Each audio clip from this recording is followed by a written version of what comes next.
अध्याय में भगवान ने राजगुरु योग का वर्णन किया।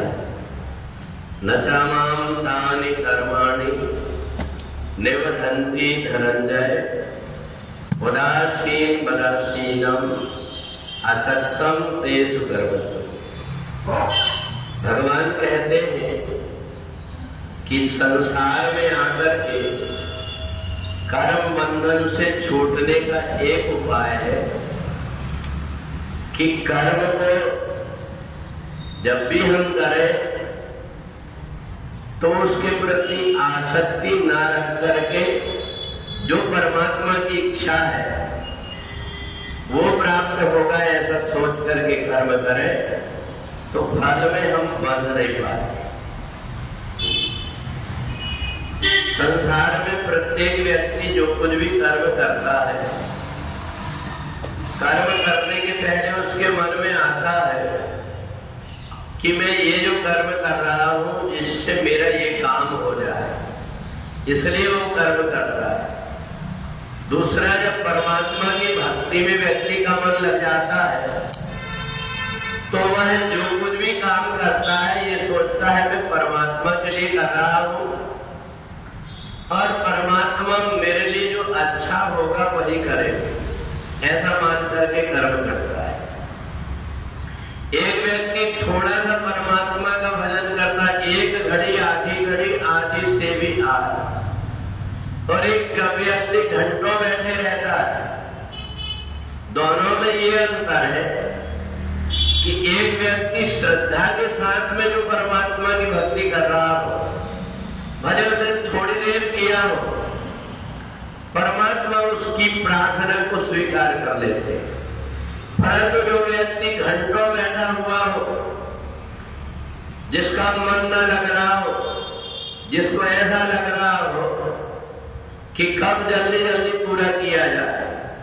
कोई व्यक्ति ये सोचते हैं कि हम पूरा सुंदरकांड का पाठ करें, तो सुंदरकांड का पाठ करने के लिए जब बैठते हैं तो इतने जल्दी जल्दी बोलते हैं, उनको खुद कोई पता नहीं रहता कि हम बोल क्या रहे हैं। जब हम खुद नहीं समझ पा रहे कि हम क्या बोल रहे हैं तो जिसके लिए सुना रहे हैं वो कैसे समझ पाएगा। तो इसलिए हमें बंधन में बंद करके नहीं, बल्कि खुले मन से श्रद्धा के साथ परमात्मा की भक्ति करना चाहिए। और श्रद्धा के साथ जब हम परमात्मा की भक्ति करेंगे तो हमारी थोड़ी सी ही पूजन, थोड़ा सा ध्यान तो परमात्मा को पसंद आ जाएगा।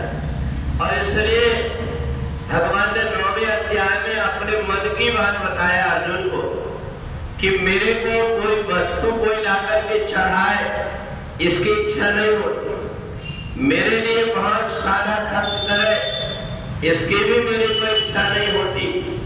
केवल वो अपने श्रद्धा का सुमन मेरे को अर्पण करे, मेरे को और कुछ नहीं चाहिए, वस्तु नहीं चाहिए। और वस्तु में भी अगर भगवान ने कहा है तो 3-4 ही चीजें बताया। पत्रम पुष्पम फलम तोयम, जल, पत्ते, फूल, फल, इनमें से जो कुछ भी तुमसे बनता है तो चढ़ा दिए, नहीं भी अगर बनता है तो कोई बात नहीं, परंतु हमारे मन के अंदर श्रद्धा होना चाहिए। हम जब बाजार में सामान खरीदने के लिए जाते हैं तो 2-3 दुकान इसलिए पूछते हैं कि भाव हमको पड़ता है, वहीं पर हम लेते हैं। तो जब तक भाव नहीं पड़ता तो सब्जी भाजी हम नहीं खरीद पाते, तो बिना भाव के हम परमात्मा को कैसे पा लेंगे। यदि जब कभी परमात्मा के पास में बैठे तो ईमानदारी से बैठे, ईमानदारी से बैठ करके, जैसे हम अपने बगल में कोई बैठा रहता है, अपने सामने कोई रहता है, उससे बात कर रहे हैं, जो कुछ हम कह रहे हैं उसके भाव हम परमात्मा को अर्पण कर रहे हैं। इस भाव से यदि हम परमात्मा की भक्ति करते हैं तो परमात्मा की कृपा अति शीघ्रता से हो जाती है। और इसलिए अर्जुन से भगवान ने कहा कि पूर्व जन्म के अपने कर्म के कारण परमात्मा की तरफ हमारा मन नहीं लग पाता। और इसलिए जो व्यक्ति गीता का पाठ सुन लेता है उसके पास में कोई भी जन्म के पाप कर्म रहते ही नहीं, सब जैसे अग्नि जला करके भस्म कर देती है। जैसे गीता का एक अक्षर अपने कान में सुन लेता है, एक अक्षर व्यक्ति पढ़ लेता है तो उसके शरीर में पाप रह ही नहीं पाता।